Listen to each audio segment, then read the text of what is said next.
This is KM Wyland, and you are listening to the 374th episode of the Helping Writers Become Authors podcast. I know it's not spring yet. We're barely out of the hardest part of winter, and the ice on my driveway is, I'm sure, only temporarily melted. But the air outside is starting to get that fresh spring smell. The geese are circling over the river, and I'm starting to get that itchy spring fever feeling. Something about these undecided spring days, not quite nice, but no longer nasty, always seems to make me fidgety and undecided, too. I don't really have a desire to go outside in the wind, but I still have a hard time sitting down and focusing inside. My writerly procrastination skills, usually under firm control, sneak up behind me and send me down never-ending rabbit trails of important internet research that has more to do with finding a reasonably priced hardwood-framed sofa for my basement remodel than it does with anything to do with writing. One thing I'm trying to do this year is be patient with myself instead of getting upset with my rabbit trails, but that's a challenge in itself. The latest post on my blog is part of Jill Williamson's Lost at Sea scavenger hunt.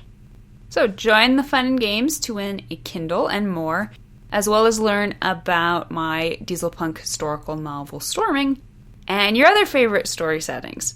To read the post, visit helpingwritersbecomeauthors.com. And now I hope you enjoyed this week's podcast entitled 8 Ways to Master Your Story's Pacing. Writing is really all about mind control. Think about it. You put words on paper, and if you do it right, you suddenly have the ability to control how people respond to what you've written.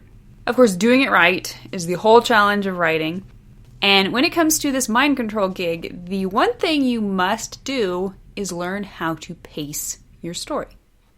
Now, at first glance, the whole subject of figuring out how to learn how to pace your story seems to be about just two things. One, make the story go faster, at which point all literary writers stop listening. Or number two, make the story go slower, at which point all genre writers stop listening. True enough, that's the basics of pacing. But the benefits go far beyond just speeding up and slowing down your story. Writers who are in control of their pacing are writers who are in control of their stories. And writers who are in control of their stories are writers who are in control of their readers. As most modern genre writers know, fast pacing is an important factor in grabbing readers' wandering attention, sucking them into the story, and keeping them racing through the pages to find out what's going to happen. Swift pacing allows you to inject a sense of urgency into your character's actions. It ensures something interesting is happening on every page and that the dead weight must be cut. Even more useful, however, is the psychological effect fast pacing has on your readers. Even just the simple pacing trick of shortening your chapters or scenes can be enough to suck readers into reading just one more. And before they know it, they're blearily finishing the final chapter only a couple hours before they have to get up for work. In the hands of a skilled author, fast pacing can even have a physiological effect on readers, speeding up their hearts and tapping their adrenaline. There are certain scenes in certain books I can read over and over again, and my heart rate kicks up every single time. So here's another mind control secret. Adrenaline is addictive. Readers love it. Get them hooked on it, and they'll come back for more, even when it means another sleepless night. So how can you learn to pace your story in a slightly speedier way? Here are 4 technically sound approaches. Tip number 1, reduce the number of characters. A big cast has the ability to add complexity and depth to every facet of your story, but it will also inevitably bulk it up and slow it down. The more characters you must keep track of in any given scene, the bigger, longer, and slower your book is going to be. Nothing wrong with that. But if you're looking for a way to speed things up, consider your cast, both as a whole and in any particularly problematic scenes. Can you cut or combine characters to streamline things. In her article, Power Tools, in the January 2016 Writer's Digest, Elizabeth Sims suggested, if your pace overall feels too slow, try eliminating your least important character, or maybe even a few of them. This will force you to cobble together and condense action and other characters, and will provide an added benefit. The remaining characters will stand out all the more. Tip number 2, minimize sequel scenes. When structuring scenes, you will want to divide each one into 2 parts. Scene, which is action, and sequel, which is reaction. Now, it doesn't take a quantum physicist to figure out that the sequel is the slower half. It's where the characters slow down and think about things. Consider the classic scene in Little Women in which Jo refuses Laurie's proposal. That's the action. New stuff happening, characters opposing each other, and the relationship dynamic changing. Then, in the sequel, Jo sits around crying and trying to figure out where she can go to escape for a while. Now, let's suppose, quite erroneously of course, that this sequel scene just wasn't working. It was slowing everything down and gumming up the works. Readers were getting bored and trying to skip ahead to get to Professor Bhaer. What should you do? Chop it. Surely not, though. Surely you can't just go around eliminating a vital part of scene structure like the sequel. Actually, you can. But you're right to be cautious. Scene structure works for a reason, because the reaction segment acts as a counterpoint to the action, creating realism in the chain of cause and effect. Just as importantly, the sequel is a tremendously important integer in pacing your novel. Skip too many of them and you'll end up with a headlong novel that doesn't develop characters and very possibly doesn't even make any sense. However, that doesn't mean you're chained to every single sequel. You can occasionally remove one or use only a very short transition sentence or paragraph to bridge the gap between action scenes, allowing you to keep the story's pace racing along. Tip number 3, add a ticking clock. One of the easiest ways to amp your story's pacing is simply to shorten the timeline. Instead of allowing your story to take place over a leisurely 6 months, why not cut it to a fast 6 weeks or even 6 days? Even better, add a ticking clock, a deadline your character must reach in order to avoid dreadful consequences. Consider even a story so simple as Beauty and the Beast. This isn't a particularly fast-paced story, but it keeps the tension high and the viewers focused via the Beast's wilting rose. If you can't earn Belle's love before the last petal falls, all is doomed.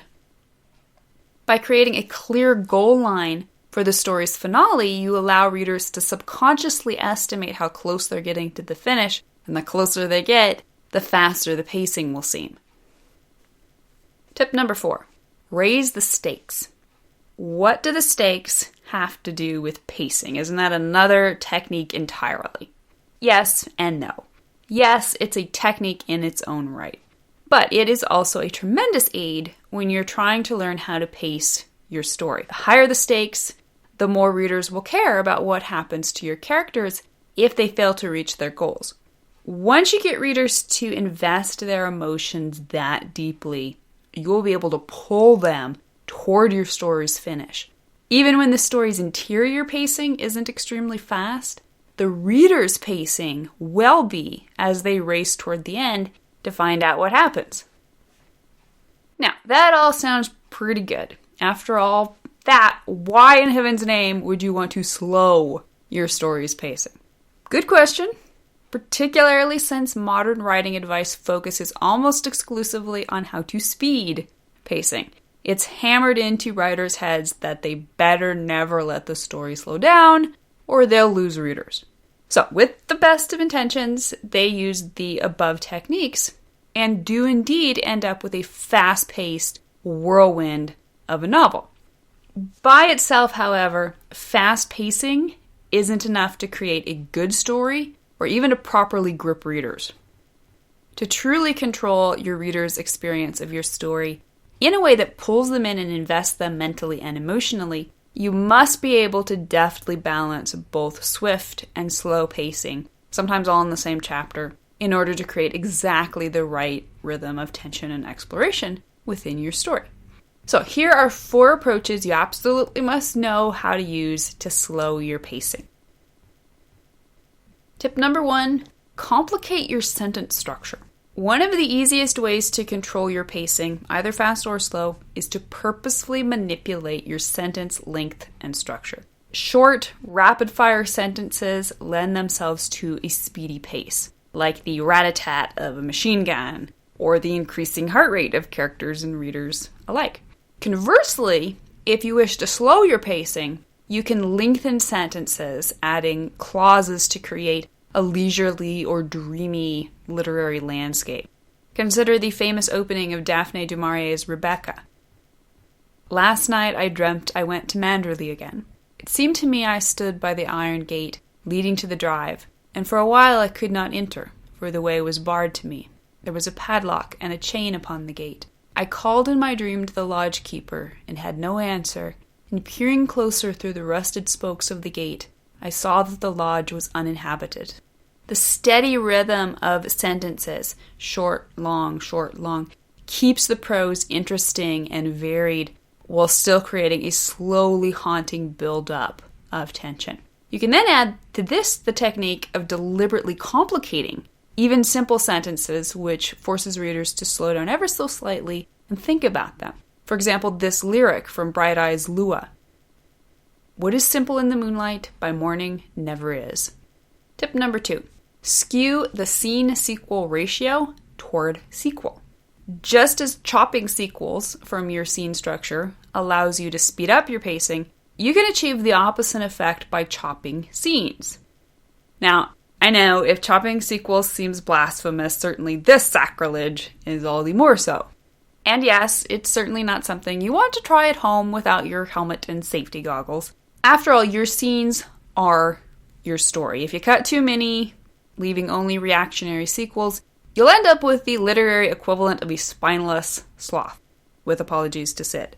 That said, you may occasionally find a scene you can abbreviate or delete, allowing you to simply summarize its events in the subsequent sequel.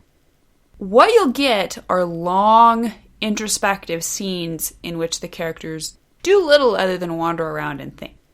Now, assuming your prose is so brilliant, readers don't care what your characters do, you may be able to get away with this for short periods in which you can hunker down in the shelter of your words, slow the pace to create gravitas, and really focus on exploring your characters. Catherine McGendy's short story Girls on Fire uses this technique almost exclusively, creating a dreamy effect that purposefully distances readers from the narrative. And it works here both because the story is short and because the author knew exactly what she was trying to achieve. Tip number 3. Add more internal narrative. The vast majority of a story's interiority and narrative will be found in the sequel scenes. So it only makes sense that beefing up your narrative is a great technique in itself for slowing your pacing. Now, if you're one of those authors who starts getting a scared, sick feeling whenever people talk about how novels these days need to be fast, then this is especially good for you. All of those great character-driven scenes we love so much in books such as Ender's Game and Handmaid's Tale and The Book Thief are the result of their author's mastery of character-driven narrative. We get to sit in our favorite characters' heads and just marinate. Now, this doesn't mean these scenes don't advance the story. To keep from boring readers with a lack of dimension or consequence, every word must still be chosen with purpose and care. But that means this is also where you get the chance to really practice your wordcraft. Throw those beautiful phrases onto the page, play with them, dance with your characters, dig deep into their souls. Remember, however, that these scenes do slow the pace and must be used in harmony with other techniques. And tip number 4, focus on descriptive details. Truly fast-paced novels don't often stop to smell the roses, much less describe them. But if you feel like your story is needing a breather, an easy pacing trick is to slow down enough to thoroughly ground readers in the details of the setting. Authors are often warned not to describe every little detail, but used with care, and beautiful prose, of course, the occasional lush description can be just the trick for easing the story into a steadier rhythm, while also pulling double duty by providing central details to the reader's imaginations.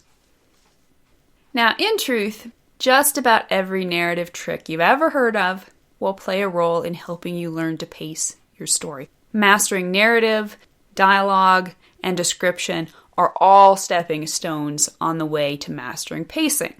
In understanding how to use these 8 important pacing tricks we've talked about today, you can begin your new career as a mind control master. Thank you for listening to the Wordplay Podcast. To read a transcript of this episode, you can visit my website at helpingwritersbecomeauthors.com. And be sure to check back again next week.